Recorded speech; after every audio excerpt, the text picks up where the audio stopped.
The Just Cause series is very upfront about what kind of games they are. You have a grapple hook that can send things into orbit, you have a wingsuit that disobeys every law of physics ever conceived, your character can absorb 100 clips of high-powered ammunition and get blown up by an explosive tank round and brushed off like they were just hit by a super soaker.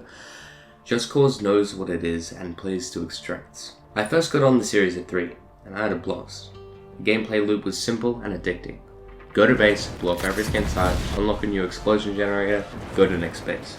Liberating any given place was fun, simple, and satisfying. And the story, characters, and subtle visuals gave you the drive to do so. But I'll come back to this later. However, in Just Cause 4, you go to a place and you have to weaken it so your men can take it over. And you do this by showing up somewhere, doing a specific objective, with waypoints and staying in one area, shit like that. Then you go to your map and press a button to liberate it. This, to be clear, was an incredible detriment to the moment-to-moment gameplay. In Just Cause 3, you can walk into a base and take it over however you want. You can use tanks, guns, bombs, helicopters, planes, their own men, cows. Now here I am in Just Cause 4, hitting a button, defending this big stupid tower. What's that? That's not a fun objective? Well, good news, you have to do it 4 more times to liberate this base.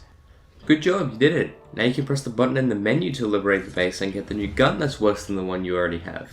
Now do this 15 more times and you can get a dune buggy that you can find at any time, but only if you have enough units to take over the bases you weaken. In Just Cause 3, you can go to any base on the map and get the items you want whenever and however you want instantly. Okay, so in 3 you can pursue whatever mission and do whatever you want with your arsenal. But to be honest, that arsenal isn't particularly vast, and even the cool stuff got old quick. Sure, you can attach a car to a helicopter and swing it around, but the car usually weighs it down, you can't fly, and the statue usually only crumbles a little bit. And there's a duck. Sure, you can fall out of the sky in a tank, but once you hit the ground, it's just the same if you're driven in. You can tie a bunch of cows together and attach rockets to them, but chances are they'll just go a little bit and blow up. All this is to say, 3 limits how much batshit insane stuff you can do in exchange for a more functional game. But Just Cause 4 is more like... You are given all of the maximum powered wacky broken bullshit right off the bat. You can put a car in orbit with boosters, attach a tank to balloons and have them fly around, make helicopters spin around at Mach speeds. The tethers are 5 times more powerful and no longer break. In 4, they removed all limitations and let you break the game however you fucking wanted.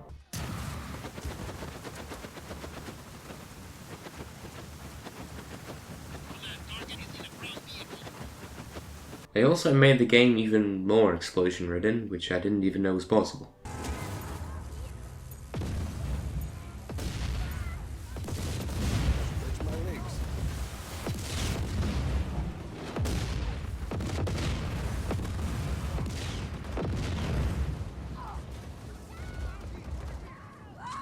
Finally, I want to talk about the player's motivation and story. As you might expect, the story in both is nothing to write home about, but they did have some significant impact on how I experienced these games. In 3, the story is direct and simple, with lovable characters. Funny shotgun Mario wants you to fight Spanish Hitler, who is super over-the-top evil. Then there's the sleazy car salesman and the insensitive doctor lady, and the ever-confident and destructive Rika. It was subtle, but the simplicity of the story along with the characters motivated me and made it all the more satisfying when you did shit. Now, I will recite everything that I remember about 4's story and characters. Evil man has a weather machine that'll do something and it has to do with something to do with Rico's father. And the characters are some girl who talks to you sometimes, and then there's a young dude who talks to you more, and they're all part of a rebellion against the guy who'll change the weather, which is bad because there's storms and shit. The unnecessary complexity of the story and the forgettable characters and motivations made it feel more disconnected and disengaging, a feeling that was reinforced by the convoluted and unsatisfying capture system. Now, before I deliver the final verdict on who will win this versus match, a lightning round of things I did and didn't like about both games. The tornado shit did literally nothing. You found one, messed with it for 3 seconds and that was it. Not a defining feature like the ads made it seem. Also, they were mostly just annoying sometimes. I don't like the design of the vehicles in 4, I prefer the more realistic aesthetic. It took it from feeling like an action movie to more sci-fi-y. There were more varied environments in 4 and stronger colours, like the desert and tropical place. I like how the Rebel Drop system is way faster in 4 and has a slower cooldown, even allowing multiple slots that are on separate cooldowns. Overall, I enjoyed my time with both games thoroughly, but they were flawed in opposite ways. I believe an ideal form of the Just Cause series would be a fusion of both, the satisfaction and simplicity of 3 with the wacky bullshit of 4. Now, without further ado, the winner of the prestigious My Personal Preference Award goes to Just Cause 3. The subtleties and simplistic structure was able to keep me from boredom for far longer than 4, and the aesthetic was better, characters were better, and the base capturing system was far better. Congratulations, Just Cause 3.